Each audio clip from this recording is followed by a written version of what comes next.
Portuguese వారి దాడుల్లో కూడా చెక్కు చెదరకుండా నిలిచిన శివలింగం కథ మీకు తెలుసా? 400 ఏళ్ల ఘన చరిత్ర కలిగిన శివాలయం గురించి మీకు తెలుసా? పంచరామాలు, 12 జ్యోతిర్లింగ క్షేత్రాలతో పాటు పంచభూతలింగ క్షేత్రాలు శివభక్తులతో ఎప్పుడూ కలకలలాడుతూనే ఉంటాయి.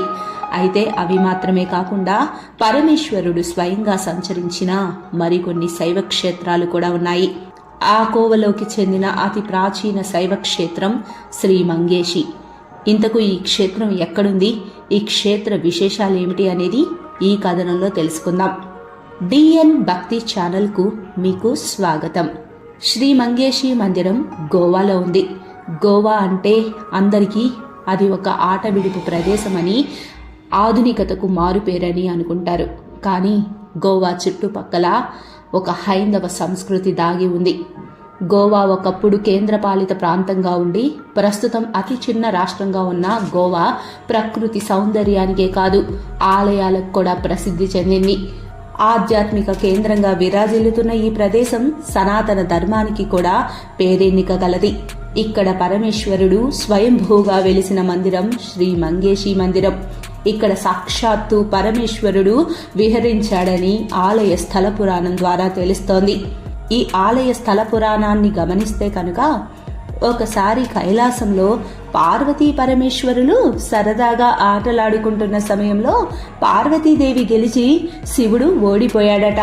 దాంతో శివుడు కైలాసాన్ని విడిచి ఈ ప్రదేశానికి వచ్చి నివాసం ఏర్పరచుకున్నాడని, శివుడు లేని కైలాసంలో ఉండలేక పార్వతీదేవి కూడా శివుని వెతుక్కుంటూ ఇక్కడికి వచ్చిందని, పార్వతిని పరీక్షించదలిచి శంభునాథుడు ఒక పులి రూపంలో ఆమె ముందుకు వచ్చాడని, ఒక్కసారిగా తన ముందు పులి ప్రత్యక్షం కావడంతో నిశ్చేష్టురాలైన పార్వతి కొంత తేరుకున్నాక త్రాహి మాం గిరీషా అని ప్రార్థించిందని, అంటే పర్వతాలకు ప్రభువైన ఈశ్వరా నన్ను రక్షించు అని అర్థం.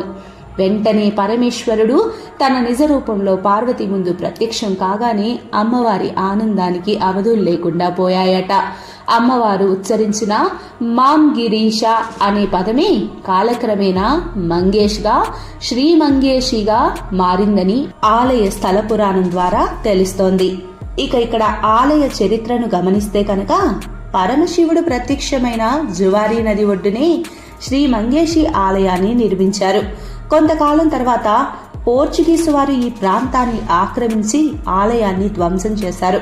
ఆ సమయంలో భక్తులు గర్భాలయంలోని శివలింగాన్ని సమీపంలోని ప్రియలకు తరలించారు. అక్కడే 400 సంవత్సరాల పాటు మంగేశుడు పూజలు అందుకున్నాడు. తిరిగి 18వ శతాబ్దంలో మరాఠా సైన్యాధికారి రామచంద్ర సుప్తాంకర్ ఆలయాన్ని పునర్నిర్మించి శివలింగాన్ని పునః ప్రతిష్ఠించారు.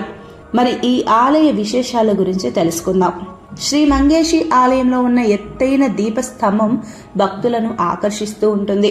మంగేశుడు వెలిసి ఉన్న గర్భాలయంలో పాటు వినాయక, భైరవ, ముక్తేశ్వర్, గ్రామదేవత శాంతేరి, దేవి భగవతి తదితర దేవీ దేవతలు ఉపాలయాలు కూడా ఇక్కడ భక్తులు సందర్శించుకోవచ్చు.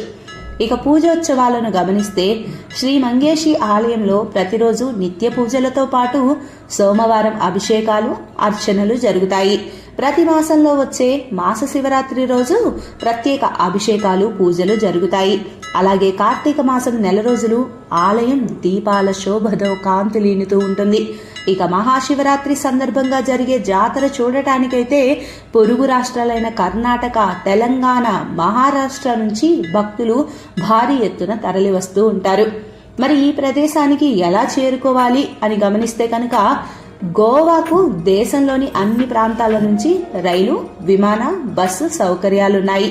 గోవా రాజధాని పనాజీ నుంచి 22 కిలోమీటర్ల దూరంలో ఉన్న శ్రీ మంగేష్ ఆలయాన్ని చేరుకోవడానికి బస్సు, ప్రైవేట్ రవాణా సౌకర్యాలు అందుబాటులో ఉంటాయి.